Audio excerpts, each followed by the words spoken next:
Горската небивалица. В най-дълбоките кътчета на Старата гора, там където слънчевите лъчи едва успяваха да пробият през гъстата зеленина, живееше един особен таралеж на име Спайки. Не беше обикновен таралеж. О, не! Вместо бодли, на гърба му растяха малки пъстри гъбки, които светеха в тъмното с синкава светлина. Всички горски жители се чудеха на тази необичайна украса, но никой не смееше да попита Спайки откъде са дошли тези чудновати гъбки. Лисица Хитрушка тайно подозираше, че е заспал под вълшебна поляна при пълнолуние, докато катеричката Бърборко твърдеше, че е изял омагьосана боровинка. Една прохладна есенна утрин, когато листата танцуваха под песента на вятъра, Спайки срещна совата Олив, която вместо да спи през деня, четеше стара книга под клоните на столетен дъб. «Какво четеш толкова съсредоточено?» попита таралежът.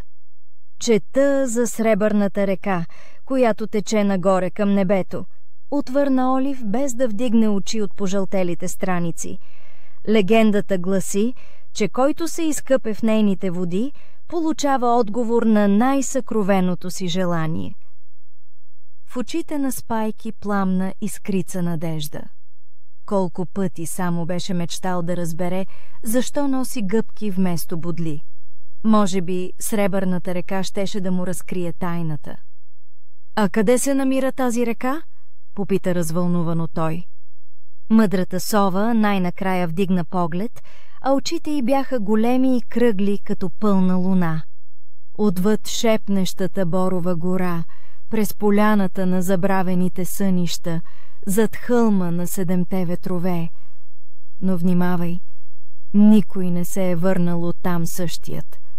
Спайки не се поколеба нито за миг. Събра няколко лешника в малка торбичка от листа, взе си довиждане с приятелите си и потегли на път още същия ден.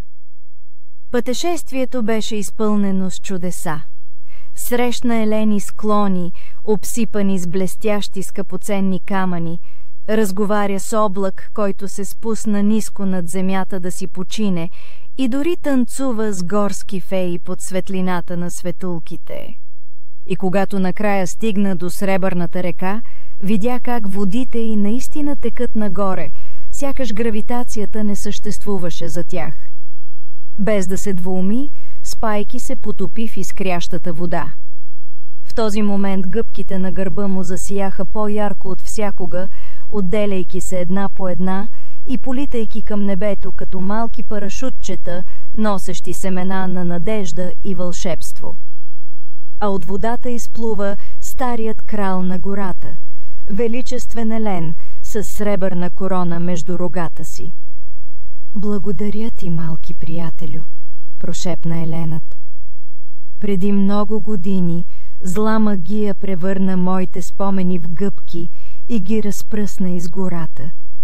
Ти си ги събрал и съхранил, докато дойде време да се върнат при мен». Спайки се върна в гората си с съвсем обикновени бодли, но с необикновена история, която разказваше на всеки, който искаше да я чуе.